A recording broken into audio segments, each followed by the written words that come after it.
এত সুন্দর একটা রাজপ্রাসাদ বাইরে থেকে দেখলে আসলে কেউই বুঝতে পারবে না যে এটার ভিতরে আহামরি তেমন কিছুই নাই দেখার মতো, শুধুমাত্র কয়েকটা মূর্তি। আর হাই এভরিওয়ান, চলে এসেছি সোনারগাঁ জাদুঘরে। এখানকার পরিবেশগুলো দেখেন সবারই আসলে ভালো লাগার মতো, আর মাঝে মাঝে কিন্তু কোকিলের ডাকও শুনতে পাচ্ছি।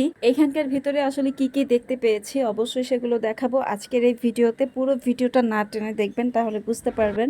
গাছতলায় আইছি, খালি চারিদিকে বিচ্ছু আর বিচ্ছু, কোন সময় জানি আমার মাথার উপরে বিচ্ছু পড়ে, আমি এই আতঙ্কে আছি।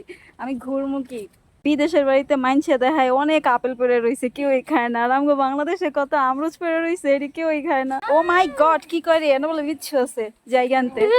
ভাই সত্যি গেছে অনেক বিচ্ছু, কি করে বাবার পিছনে অনেক আরমুজ পড়ে রয়েছে, অনেক আরমুজ। এখানে আমি একটা আম দেখতে পারতেছি, হ্যাঁ কাছে গিয়ে দেখি এটা কি ভালো নাকি পচা। হ্যাঁ আগে দেখি আমি।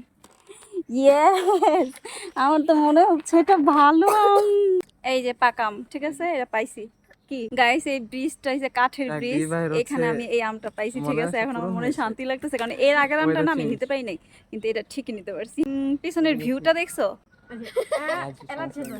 এখন আমরা চলে এসেছি জাদুঘরের ভিতরে, দেখে এটার মধ্যে কি কি আছে। তবে এর আগের বার যখন আমি আসছিলাম মোটামুটি অনেক দিনের পুরনো জিনিসপত্র ছিল, সেগুলো দেখে ভালোই লেগেছিল, কারণ অনেক পুরনো জিনিস ছিল তার জন্য। কিন্তু এবার এসে কেন জানি তেমন কিছুই দেখতে পেলাম না। এত সুন্দর একটা রাজপ্রাসাদ বাইরে থেকে দেখলে আসলে কেউই বুঝতে পারবে না যে এটার ভিতরে আহামরি তেমন কিছুই নাই দেখার মতো, শুধুমাত্র কয়েকটা মূর্তি আর আগের দিনের কয়েকটা হাড়ি পাতিল, মানে পিতলের, এগুলো আসলে দেখার মতো কিছু না। আমার কাছে মনে হলো, আমার কাছে যেটা মনে হলো, এটার ভিতরে ঢোকা অযথা সময় নষ্ট। এটি মনে হয় বানায় রাখছে, মানে আগের দিনের না, এটা কি আগের দিনের পিতল। এই যে গ্লাস, এটা কি আলাদিনের সেরা প্লেট, এটা বদনা, এটা ঢোল বলে, ঢোল, এটা ঢোল না। এই যে কুলা, হাত পাখা। এই সাইডটাতে এসে আমার একটা কথাই মনে পড়েছে, সেটা হচ্ছে কিরণমালা। কারণ কিরণমালা নাটকে আমি এই গলার হারগুলো দেখতাম, ওরা পরতো। যাই হোক, আমার কাছে মনে হলো যে এটার মধ্যে ঢুকে সময় নষ্ট না করে প্রকৃতির সাথে আসলে সময় দিয়ে ঘোরাফেরা করলে মনে হয় ভালো হয়। হ্যাঁ, এই পালকিতে করে আমি আমার শ্বশুর বাড়িতে গিয়েছিলাম। এটার ভিতর থেকে আমরা বাইরে চলে এসেছি, ওইখানে আরো একটা প্রাসাদের মতো আছে। এখন আমরা এইটার মধ্যে ঢুকবো।